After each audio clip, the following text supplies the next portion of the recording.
En août 2022, j'ai collaboré avec Liu Xuan et Zhang à la réalisation de vidéos. Comme j'étais novice en ce domaine et que je n'avais pas encore compris certains principes, Liu Xuan, la chef d'équipe, m'a souvent aidée. Nous avions à peu près le même âge et des intérêts communs. Donc nous avons rapidement appris à nous connaître et avons entretenu une bonne relation.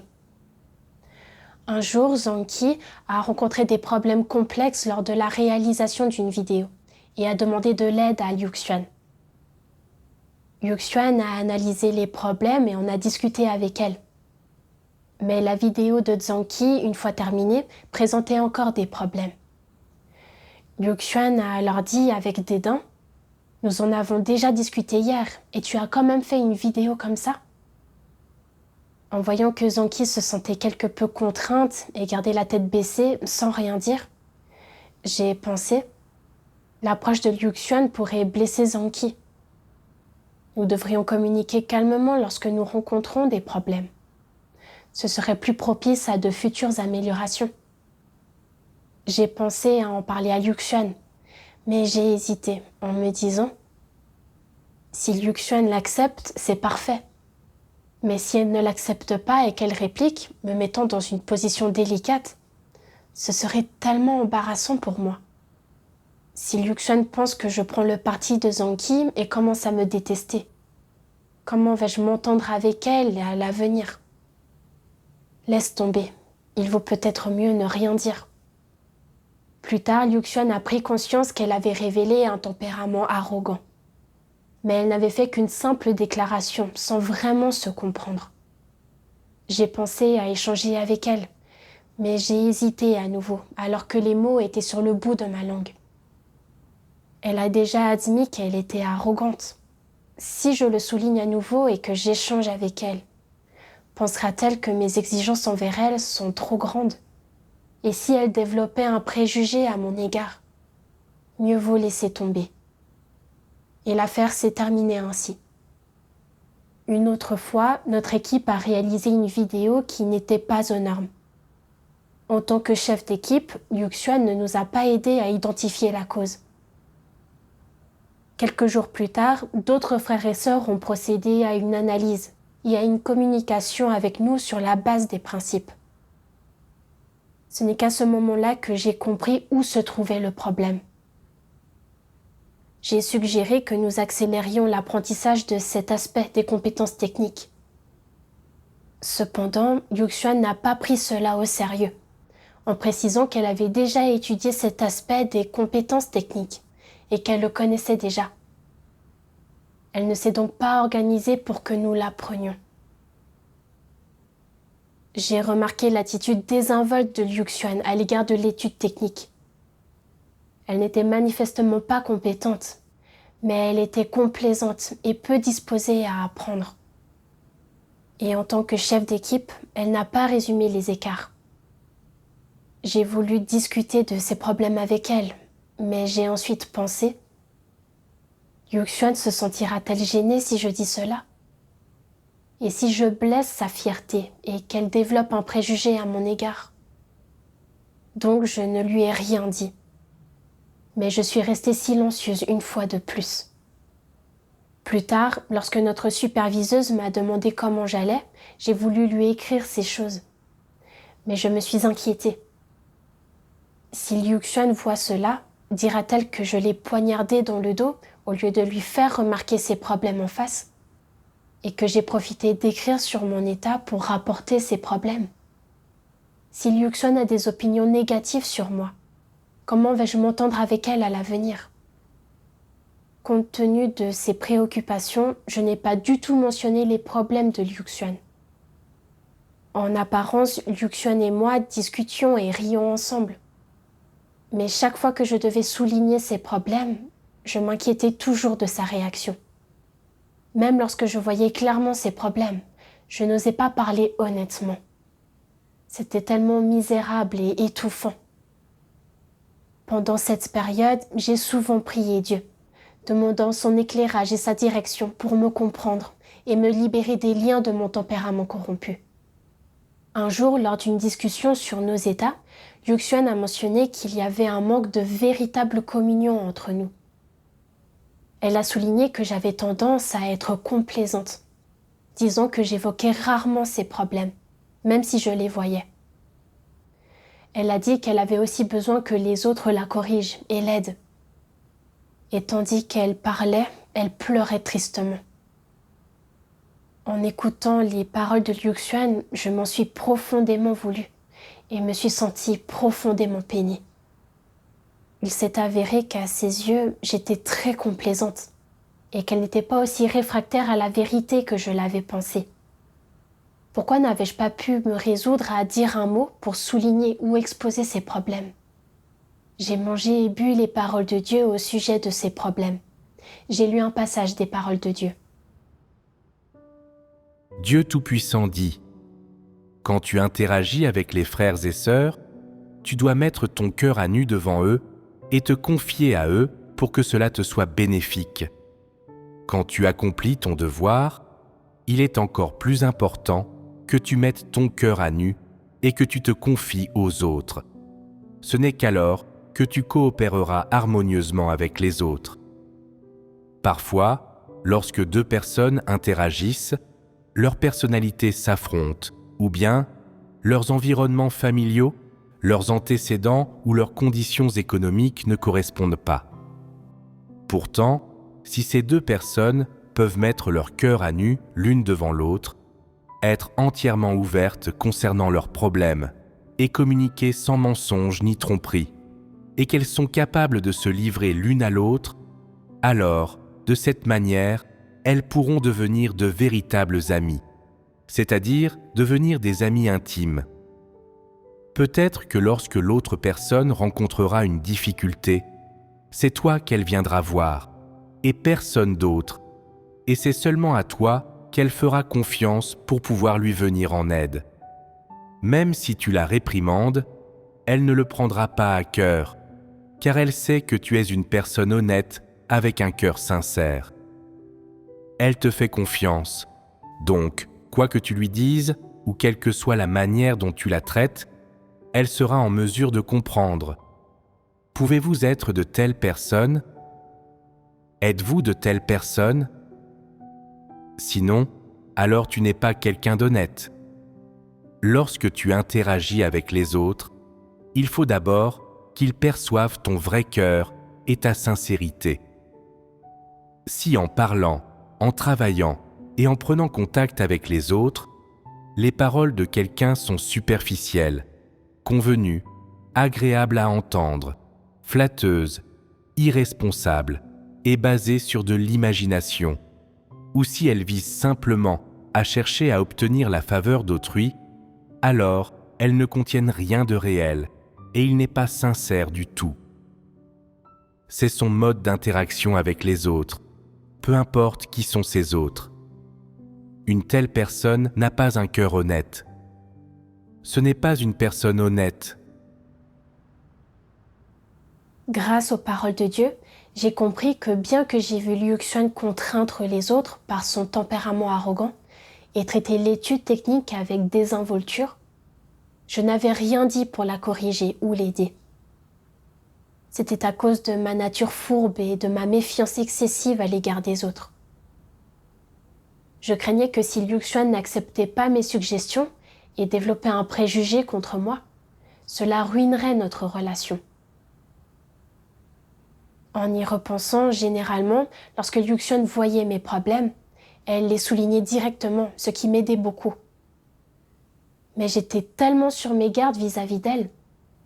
Même si j'identifiais ses problèmes, je n'avais jamais échangé à ce propos, et je ne les avais jamais soulignés, ne faisant que montrer une fausse façade sans aucune sincérité. J'étais vraiment fourbe. Je pensais que le fait de souligner les problèmes des autres était offensant et les heurterait. Mais ce point de vue était faux. En réalité, lorsque nous voyons d'autres personnes révéler leur corruption, nous devrions simplement être honnêtes et leur ouvrir notre cœur et souligner rapidement leurs problèmes. Cela les aidera à réfléchir sur elles-mêmes et à corriger les écarts. et évitera également les pertes pour le travail de l'Église. C'est une manière d'aider les autres. J'ai pris conscience que mon point de vue sur les choses était complètement déformé et n'était absolument pas conforme à la vérité. Plus tard, j'ai partagé avec Liu Xuan les problèmes que j'avais remarqués chez elle. La superviseuse a également écrit une lettre pour échanger afin de l'aider. Après un certain temps, Liu Xuan a commencé à avoir une certaine compréhension de son tempérament arrogant et a pris l'initiative de nous guider dans l'apprentissage des compétences techniques. L'efficacité de nos devoirs a également augmenté. En voyant ces résultats, j'ai ressenti une profonde honte et me suis faite des reproches. Si j'avais pris la parole plus tôt, Liu Xuan aurait pu reconnaître ses problèmes plus rapidement, ce qui aurait été bénéfique tant à notre collaboration harmonieuse qu'à la communication des compétences techniques. Avec regret, j'ai réfléchi et me suis demandé pourquoi est-ce qu'à chaque fois que je repérais les problèmes des autres, je n'arrivais pas à parler, même si les mots étaient sur le bout de ma langue. Quel tempérament corrompu me contrôlait en coulisses? Un jour, j'ai lu 2 passages des paroles de Dieu. Dieu Tout-Puissant dit : quand les gens ne sont pas responsables dans leurs devoirs, qu'ils les font de manière négligente, qu'ils agissent comme des personnes complaisantes et ne défendent pas les intérêts de la maison de Dieu, de quel tempérament s'agit-il ? C'est de la sournoiserie, c'est le tempérament de Satan. L'aspect le plus important des philosophies des relations mondaines, c'est la sournoiserie. Les gens pensent que s'ils ne sont pas rusés, ils risquent d'offenser les autres et seront incapables de se protéger. Ils croient qu'ils doivent être assez rusés pour ne blesser ou n'offenser personne, et qu'ainsi ils se protègent leurs moyens de subsistance et prennent pied solidement au milieu des autres. Tous les non-croyants vivent selon la philosophie de Satan. Ce sont tous des personnes complaisantes et ils n'offensent personne. Tu es venu à la maison de Dieu, tu as lu la parole de Dieu et écouté les sermons de la maison de Dieu. Alors, pourquoi es-tu incapable de pratiquer la vérité, de parler avec ton cœur et d'être quelqu'un d'honnête ? Pourquoi es-tu toujours complaisant ? Les personnes complaisantes ne protègent que leurs propres intérêts et pas les intérêts de l'Église. Quand ils voient que quelqu'un fait le mal et nuit aux intérêts de l'Église, ils l'ignorent. Ils aiment être complaisants et n'offensent personne. C'est irresponsable, et ce genre de personne est trop rusé et indigne de confiance. Selon toute apparence, les mots prononcés par les antéchrists semblent particulièrement gentils, cultivés et distingués.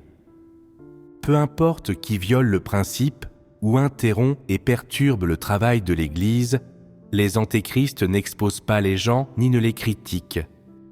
Ils ferment les yeux et font ainsi croire aux gens qu'ils sont magnanimes en toutes choses. Indépendamment des corruptions que les gens révèlent et quels actes malfaisants ils font, les antéchrists sont compréhensifs et tolérants. Ils ne se mettent pas en colère et ne deviennent pas furieux. Ils ne se fâchent pas et ne blâment pas les gens quand ceux-ci font quelque chose de mal et nuisent aux intérêts de la maison de Dieu. Peu importe qui commet le mal et perturbe le travail de l'Église, ils n'y prêtent pas attention, comme si cela n'avait rien à voir avec eux, et ils n'offensent jamais les gens à cause de ça. Qu'est-ce qui préoccupe le plus les antéchrists ? Combien de personnes les tiennent en haute estime, et combien de personnes les voient souffrir et les louent pour cela ? Les antéchrists pensent que la souffrance doit toujours servir à quelque chose, quelles que soient les souffrances qu'ils endurent, le prix qu'ils paient, les bonnes actions qu'ils font, l'attention, la considération et l'amour qu'ils portent aux autres, tout cela doit être fait devant les autres. afin que plus de gens puissent le voir. Et pourquoi agissent-ils comme cela ? Pour acheter les faveurs des gens, pour susciter chez davantage de gens l'approbation vis-à-vis de leurs actions, leur conduite et leur caractère dans leur cœur, leur donnant un pouce levé. Il y a même des antéchrists qui essaient de se faire passer pour de bonnes personnes grâce à ces comportements en apparence positifs, afin que davantage de personnes viennent demander leur aide. Les paroles de Dieu exposent la vérité si clairement. Pour les personnes au tempérament fourbe et rusé, lorsqu'elles voient d'autres révéler des corruptions ou interrompre le travail de l'Église, jamais elles ne les signalent ni ne les exposent. Extérieurement, elles semblent tolérantes et patientes. Mais leur véritable objectif est d'utiliser la gentillesse apparente pour faire croire aux autres qu'elles sont aimantes et attentionnées, gagnant ainsi leur approbation et s'attirant leur faveur. Leur nature est extrêmement malveillante. Tout comme moi, lorsque j'avais vu Liu Xuan mépriser et contraindre Zhang Qi, et constaté que Liu Xuan, en tant que chef d'équipe, n'avait pas organisé d'études techniques et retardait le travail. J'avais voulu signaler ces problèmes, mais j'avais ravalé mes mots alors qu'ils étaient sur le bout de ma langue, craignant que Liu Xuan ne les accepte pas et développe un préjugé contre moi, rendant nos futures interactions difficiles. Alors j'avais toujours gardé le silence. Même en écrivant sur mon état, je craignais que si Liu Xuan voyait cela, elle penserait que je rapportais ses problèmes dans son dos. Donc j'évitais de la mentionner. En apparence, je n'avais offensé personne et j'avais l'air plutôt amical. Mais ma véritable intention était de maintenir de bonnes relations avec Liu Xuan. Pour préserver une image positive dans son esprit, je n'arrivais pas à dire quoi que ce soit de vraiment honnête ou de bénéfique. Je ne me suis pas demandé si l'entrée dans la vie des frères et sœurs en souffrirait, ou si le travail de l'Église serait retardé. J'étais tellement égoïste, méprisable, rusée et fourbe. J'étais vraiment une personne totalement complaisante. Comment Dieu pourrait-il ne pas être dégoûté par moi et me détester ? Plus tard, j'ai lu davantage de paroles de Dieu. Dieu Tout-Puissant dit « Dans les philosophies des relations mondaines, un précepte dit « Ne pas parler des défauts de bons amis engendre une longue et bonne amitié. » Cela signifie que, pour préserver cette bonne amitié, il faut garder le silence sur les problèmes de son ami, même si on les voit clairement. Les gens respectent le principe selon lequel il ne faut pas frapper les gens au visage ni critiquer leurs défauts. Ils se trompent les uns les autres, se cachent les uns des autres et se livrent à des intrigues les uns avec les autres. Même s'ils savent tout à fait clairement quel genre de personne est l'autre, ils ne le disent pas ouvertement, mais emploient des méthodes pleines de ruses pour préserver leurs relations. Pourquoi voudrait-on préserver de telles relations ? Il s'agit de ne pas vouloir se faire d'ennemis dans cette société, au sein de son groupe, et donc de ne pas se soumettre souvent à des situations dangereuses. Sachant que quelqu'un deviendra ton ennemi et te fera du mal une fois que tu auras critiqué ses défauts, ou que tu l'auras blessé, et que tu ne souhaites pas te mettre dans une telle situation, tu emploies le précepte des philosophies des relations mondaines qui se résume ainsi. Si vous frappez les autres, ne les frappez pas au visage. Si vous critiquez les autres, ne critiquez pas leurs défauts. À la lumière de cela, si deux personnes entretiennent une telle relation, peut-on les considérer comme de vrais amis ? Ce ne sont pas de vrais amis, et encore moins des confidents. Alors, de quel genre de relation s'agit-il exactement ? N'est-ce pas une relation sociale élémentaire ? Dans le cadre de pareilles relations sociales, les gens ne peuvent pas se livrer à des discussions à cœur ouvert, ni avoir des liens profonds, ni parler de tout ce dont ils souhaitent parler. Ils ne peuvent pas dire à haute voix ce qu'ils ont sur le cœur, parler des problèmes qu'ils voient chez les autres ou dire des paroles qui profiteraient aux autres. Au lieu de cela, ils choisissent des choses gentilles à dire pour conserver les faveurs des autres. Ils n'osent pas dire la vérité ni s'en tenir aux principes, empêchant ainsi les autres de développer des pensées hostiles envers eux. Quand personne ne présente de menace pour quelqu'un, cet individu ne vit-il pas dans une aisance et une paix relative ? N'est-ce pas le but des gens en promouvant ce dicton ? Si vous frappez les autres, ne les frappez pas au visage. Si vous critiquez les autres, ne critiquez pas leurs défauts. Il s'agit clairement d'un mode de survie tortueux et fourbe, empreint de méfiance, dont le but est l'autoconservation. En vivant ainsi, les gens n'ont pas de confidents, pas d'amis proches à qui ils peuvent dire tout ce qu'ils pensent. Entre les individus, il n'y a que méfiance, exploitation mutuelle et intrigue, chacun prenant dans la relation ce dont il a besoin. N'est-ce pas ? À la base, le dicton « Si vous frappez les autres, ne les frappez pas au visage. Si vous critiquez les autres, ne critiquez pas leurs défauts » vise à éviter d'offenser les autres et de se faire des ennemis, à se protéger en ne faisant de mal à personne. Il s'agit d'une technique et d'une méthode qu'on adopte pour éviter d'être blessé. Quand on examine les multiples facettes de l'essence de cette exigence vis-à-vis de la conduite morale des gens, si vous frappez les autres, ne les frappez pas au visage. Si vous critiquez les autres, ne critiquez pas leurs défauts.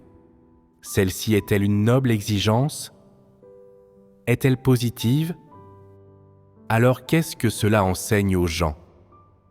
Que tu ne dois pas offenser ni blesser qui que ce soit, sinon c'est toi qui finiras par être blessé.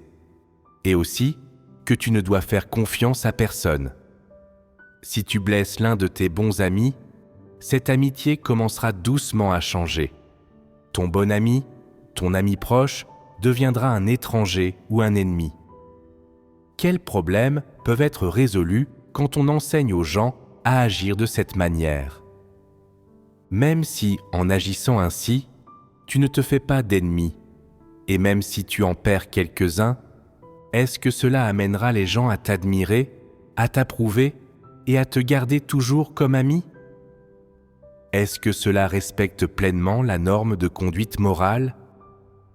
Ce n'est rien qu'une philosophie des relations mondaines, tout au plus. D'après les paroles de Dieu, j'ai compris que les dictons tels que « si vous frappez les autres, ne les frappez pas au visage »,« si vous critiquez les autres, ne critiquez pas leurs défauts ». Ne pas parler des défauts de bons amis engendre une longue et bonne amitié. Prononcer de bonnes paroles en harmonie avec le sentiment et la raison des autres, car la franchise agace autrui.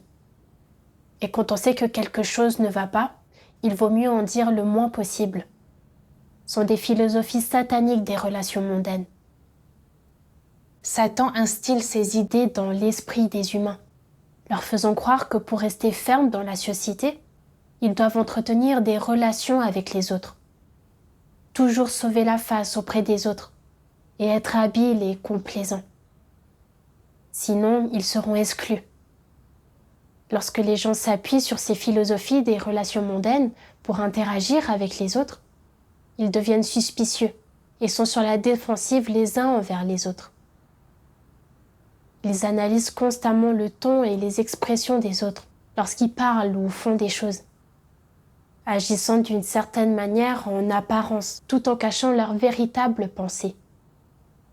Ils ne prononcent jamais de paroles honnêtes ou sincères, devenant de plus en plus hypocrites et malveillants, vivant sans dignité ni intégrité. J'avais toujours eu peur de souligner les problèmes de Liu Xuan, simplement parce que j'étais influencée par ces philosophies sataniques des relations mondaines. Je croyais que pour maintenir de bonnes relations avec les gens et assurer ma place parmi eux, je devais être prudente dans mes paroles et mes actes. Ne jamais dire quoi que ce soit que les autres n'appréciaient pas, ni souligner leurs défauts et lacunes. Je pensais que je devais sauver la face pour les autres. Sinon, je les offenserais et me ferais des ennemis. Avant de croire en Dieu, j'interagissais avec les gens de cette façon, en étant toujours prudente, en analysant le ton et les expressions des autres, et en étant suspicieuse et sur la défensive vis-à-vis des autres. Même avec les membres de ma famille les plus proches ou mes meilleurs amis, je n'osais pas souligner leurs problèmes, de crainte d'être détestée et isolée. Même si les gens disaient que j'étais gentille, je menais en réalité une vie très épuisante. Après avoir cru en Dieu, j'avais continué à interagir avec les frères et sœurs de la même manière, sans cœur sincère. Je voyais clairement les problèmes de Liu Xuan, mais pour maintenir ma relation avec elle, je ne les lui avais jamais fait remarquer, et j'avais gardé mes véritables pensées pour moi. En apparence, je m'entendais bien avec elle, et il n'y avait rien dont nous ne pouvions pas discuter. Vivant selon ces philosophies sataniques, j'avais pris la voie du milieu, en essayant de n'offenser personne, en analysant toujours le ton et les expressions des autres lors de mes interactions. Non seulement cela nuisait à Liu Xuan et retardait le travail, mais me donnait également le sentiment d'étouffer et d'être malheureuse. En fin de compte, je serais seulement détestée, abandonnée et éliminée par Dieu. Dieu aime les personnes honnêtes. Il espère que nous puissions interagir avec les autres de manière ouverte et sincère, en partageant nos cœurs les uns avec les autres. Ceux qui poursuivent la vérité préfèrent aussi s'associer à des personnes honnêtes. Vivre selon des philosophies sataniques peut temporairement aider à maintenir des relations avec les gens. Mais ce n'est pas du tout durable. En fin de compte, ces personnes seront discernées et rejetées par ceux qui poursuivent et aiment la vérité. En m'appuyant sur ces philosophies des relations mondaines, non seulement je n'avais pas réussi à maintenir ma relation avec Liu Xuan, mais j'avais aussi perdu sa confiance. Elle avait fini par me qualifier de personne complaisante, disant que mon cœur manquait de sincérité dans mes interactions avec les autres. En y réfléchissant, j'ai pris conscience à quel point j'avais été stupide d'adopter ces philosophies sataniques comme ma manière de traiter le monde. J'ai vu à quel point j'avais été profondément corrompue par Satan, et je me suis rendu compte que j'avais vraiment besoin du salut de Dieu. J'ai décidé d'arrêter de vivre une vie aussi égoïste et fourbe. Plus tard, j'ai commencé à me demander comment devrais-je m'entendre avec les autres? Comment devrais-je parler et agir pour être conforme à l'intention de Dieu? J'ai lu un passage des paroles de Dieu. Dieu Tout-Puissant dit « Quelle devrait être la base du discours et des actions des gens ? Les paroles de Dieu. Alors, quelles sont les normes requises par Dieu pour le discours et les actions des gens ? Qu'il soit édifiant pour les gens. C'est vrai. Le plus fondamental, c'est que tu dois dire la vérité, parler honnêtement et apporter des bienfaits aux autres. À tout le moins, ton discours doit édifier les gens et non les tromper, les induire en erreur, les railler, les satiriser, les tourner en dérision, se moquer d'eux, les contraindre, exposer leurs faiblesses ou les blesser. Telle est l'expression d'une humanité normale. C'est la vertu de l'humanité. Comment s'exprime le discours édifiant ? Il s'agit principalement d'encourager, de conseiller, de guider, d'exhorter, de comprendre et de réconforter. De plus, dans certains cas particuliers, il devient nécessaire d'exposer directement les erreurs des autres et de les émonder, afin qu'ils gagnent la compréhension de la vérité et un cœur repentant. C'est seulement alors que des résultats peuvent être atteints. Cette façon de pratiquer l'heure est très profitable. C'est une aide réelle et c'est édifiant pour eux, n'est-ce pas? Supposons, par exemple, que tu sois particulièrement arrogant et très obstiné, mais que tu n'en sois pas conscient, et que quelqu'un le voie et te fasse remarquer directement ton problème. Intérieurement, tu te dis « Suis-je obstiné? Suis-je arrogant? Comment se fait-il que je ne l'ai pas ressenti? » Mais cette personne me connaît et a fait remarquer mon problème directement. Donc il semble que j'ai vraiment ce genre de problème, et je devrais y réfléchir attentivement. Tu dis alors « Merci de m'avoir fait remarquer mon tempérament corrompu et ces défauts que j'ai. C'est l'aide la plus précieuse qui soit pour moi. Tout seul, je ne serais pas capable de me rendre compte de cela. » C'est cela, avoir un échange sincère, n'est-ce pas? L'autre personne échange avec toi sur ce qu'elle a dans le cœur, sur son opinion de toi et sur son expérience passée concernant la manière dont elle a révélé un tempérament arrogant et dont elle a cherché la vérité pour le résoudre. C'est ce que l'on appelle avoir un échange sincère les uns avec les autres. C'est une communion des cœurs et aussi une manifestation d'amour mutuel. Et quel est, en somme, le principe qui régit le fait de parler? C'est celui-ci. Dis ce que tu as sur le cœur et parle de tes véritables expériences et de ce que tu penses vraiment. Ces paroles sont les plus bénéfiques pour les gens. Elles subviennent à leurs besoins. Elles les aident. Ce sont les paroles les plus positives.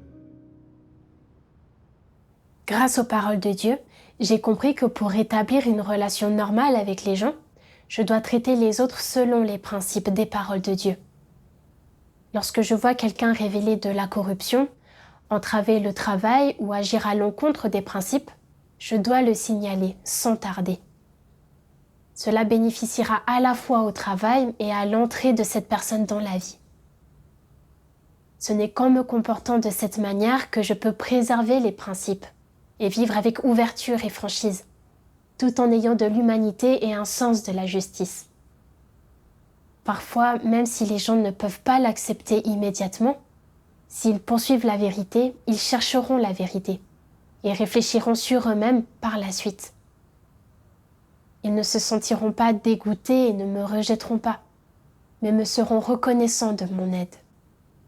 S'ils ne poursuivent pas la vérité ou n'acceptent pas la vérité, cela les révélera également et m'aidera à avoir un certain discernement. Je ne devrais pas me concentrer uniquement sur le fait de sauver la face. Ce qui devrait m'importer, c'est l'attitude de Dieu à mon égard. Si mes actions satisfont Dieu, et si j'adhère aux principes et traite les autres selon la vérité dans les paroles de Dieu. En réfléchissant au passé, j'avais toujours eu des relations avec les gens basées sur des philosophies des relations mondaines. Mes paroles et mes actes étaient constamment contraints, et j'avais vécu dans un état de répression sans aucun soulagement.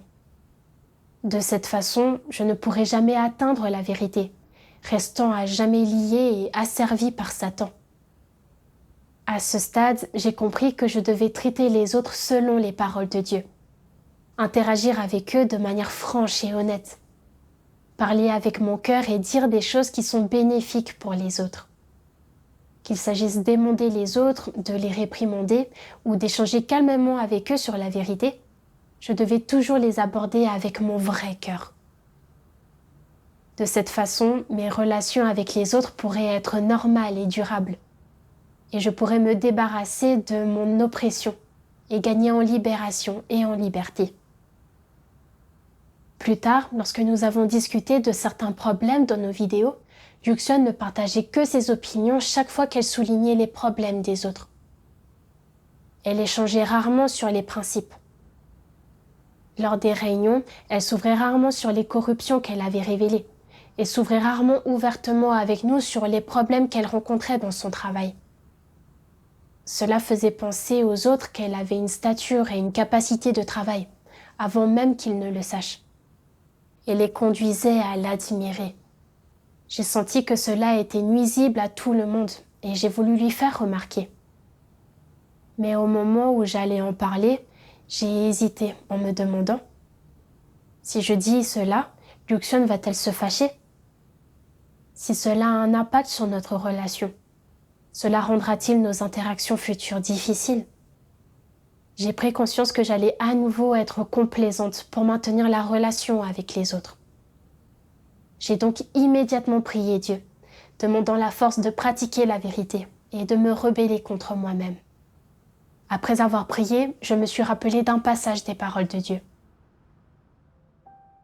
Dieu Tout-Puissant dit : si les gens parlent tous de connaissances doctrinales ou théoriques, mais ne disent rien de la connaissance qu'ils ont gagnée à partir d'expériences réelles, et qu'en échangeant sur la vérité, ils évitent de parler de leur vie personnelle, de leurs problèmes dans la vie réelle et de leur propre monde intérieur, alors comment une authentique communication peut-elle avoir lieu ?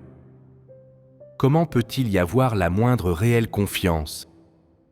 Si les gens n'ont pas de communication verbale ou spirituelle, alors il n'y a pas de possibilité d'intimité entre eux, et ils ne peuvent pas subvenir mutuellement à leurs besoins ni s'entraider. Vous en avez déjà fait l'expérience, n'est-ce pas ? Si ton ami te confie tout, exprimant tout ce qu'il pense et toute peine ou joie qu'il connaît, ne te sentiras-tu pas alors particulièrement proche de lui ? La raison pour laquelle il est prêt à te dire ces choses, c'est que tu lui as également confié tes pensées les plus intimes. Vous êtes particulièrement proches, et c'est grâce à cela que vous pouvez vous entendre si bien et vous apporter une aide mutuelle. Sans ce genre de communication et d'échange entre les frères et sœurs dans l'Église, ils seraient incapables de s'entendre et trouveraient impossible de coopérer harmonieusement en accomplissant leurs devoirs. C'est pourquoi échanger sur la vérité nécessite une communication spirituelle et la capacité de parler à partir de son cœur. C'est l'un des principes que l'on doit avoir pour être une personne honnête. Les paroles de Dieu m'ont réveillée. J'ai réfléchi à la manière dont, en interagissant avec Liu Xuan selon les philosophies des relations mondaines, je ne lui avais jamais véritablement ouvert mon cœur, ni ne l'avais aidée. Je n'avais jamais échangé avec elle, ni souligné ses problèmes. Et ce que je lui apportais était de la fourberie et du mal, poussant les gens à ne pas m'aimer et Dieu à me détester. J'ai pris conscience que je ne pouvais plus continuer à être une personne égoïste, fourbe et complaisante, et que je devais devenir une personne honnête, conformément aux paroles de Dieu, et parler des problèmes que je voyais. Le lendemain, lorsque nous avons communiqué nos états, j'ai fait remarquer à Liu Xuan qu'elle ne s'était jamais ouverte sur ses corruptions, qu'elle ne se concentrait pas sur le fait de guider chacun vers les principes de nos devoirs, et que cela pouvait facilement amener les autres à la considérer comme un modèle. En même temps, je l'ai prévenue que ce n'était pas la bonne voie à suivre. Liu Xuan a pris conscience de la gravité de son problème après m'avoir écoutée, et elle était prête à chercher la vérité et à réfléchir sur elle-même. Plus tard, Liu Xuan a tiré une leçon de cette expérience. Elle a commencé à se concentrer davantage sur la communication des principes avec nous, et elle s'est souvent ouverte sur ses corruptions. Notre relation ne s'est pas brisée à cause de cela. Au contraire, nous sommes devenus plus proches l'une de l'autre. Parfois, quand je ne parvenais pas à voir à travers mon propre état, communiquer avec Liu Xuan m'aidait à gagner en compréhension de moi-même. J'ai véritablement senti que m'entendre avec les gens et ouvrir mon cœur aux autres selon les paroles de Dieu, non seulement aider les autres, mais me bénéficiait également. Pendant cette période, nous avons fait des progrès, tant dans notre entrée dans la vie que dans nos compétences techniques. L'efficacité de nos devoirs s'est également améliorée, et nous avons véritablement ressenti la direction de Dieu. En réfléchissant au passé, m'entendre avec Liu Xuan sur la base des philosophies des relations mondaines a rendu ma vie trop douloureuse et épuisante.